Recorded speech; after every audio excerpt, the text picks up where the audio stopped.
Hi, it's Keith from the Evangelical Free Church, Stony Stratford, and we're continuing our series of short talks in the Gospel of Luke.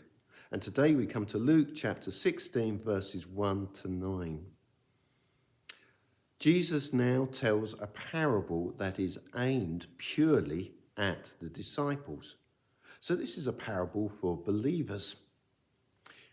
Have you ever heard the expression, "it will be all right on the night"? Yeah, of course you have.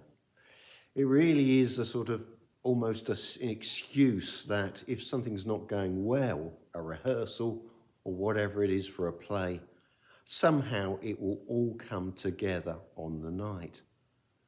But it can be used in a rather lazy way, in a way that's not really taking responsibility for preparation. I've been a minister now for over 21 years, but I must admit, I like to be well prepared.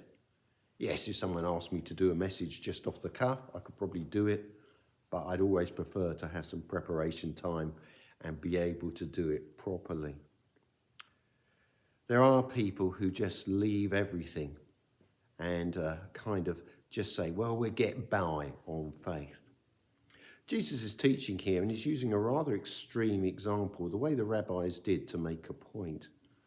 But the point is, he wants his disciples to think very carefully about how they go about ministering the gospel. So he tells a parable or a story. Some people think this might be something he'd heard about that had actually happened. Verse 1, Jesus told his disciples, there was a rich man whose manager was accused of wasting his possessions. So he called him and asked him, what is this I hear about you? Give account of your management, because you cannot be a manager any longer. What's been happening?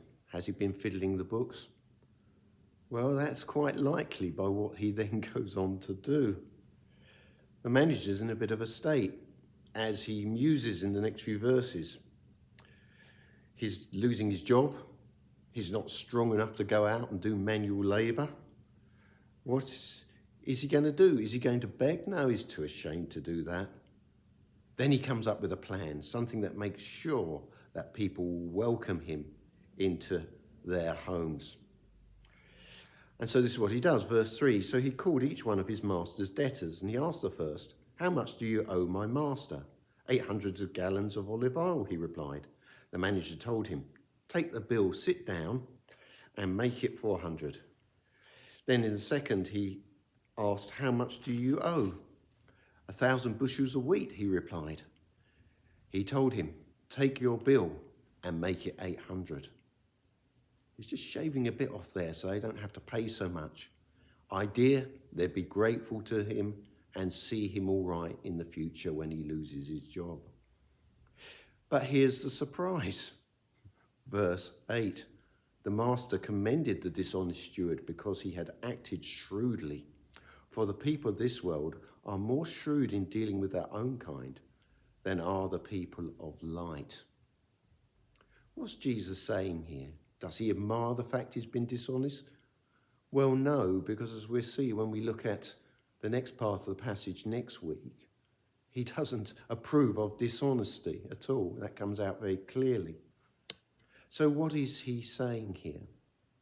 Well, let me give you an example. Supposing you're sitting down watching a movie, and it's a movie of a really skilled bank heist, a robbery, really well planned. Do you know, we can admire the ingenuity of the criminals. We don't have to approve. And that's what Jesus is doing here. He's saying sometimes the people of this world are much more shrewd in their dealings. They plan. What does Jesus then say? Well, he says this, verse 9, I tell you, use worldly wealth to gain friends for yourselves. So when it is gone, you will be welcomed into eternal dwellings. Now, this isn't an easy parable or story to understand, but I think the gist is this. Plan. Use the things that God has given wisely. There are things like food and drink and money, health and family, which can be used wisely. They're gifts from God.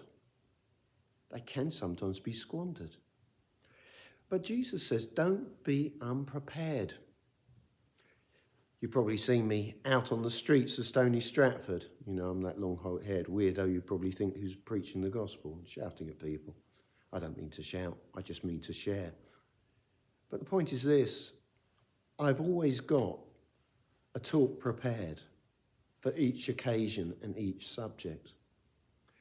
And Jesus says, don't be like some people who can leave everything. We can be people of faith, but that can be an excuse for not getting our act together. Better use what God has given us and the wonderful gifts of salvation well. Plan well. Share the gospel well. In the end, invest in the Lord. That is what we are to do. In Matthew 6 and verse 20, we read this. And here I'm not prepared because I haven't got the marker in the Bible. Anyway, here we are, 6 and verse 20. It says this. It says, in relation to worldly wealth, but store up for yourselves treasure in heaven, where moth and rust do not destroy, and where thieves do not break in and steal. For where your treasure is, there your heart will be also.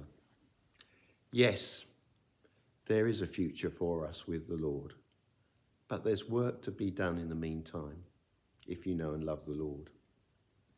And if you doubt, get your house in order. There really is the most tremendous benefit, a serious business of putting the Lord first and being forgiven. Thank you so much for listening.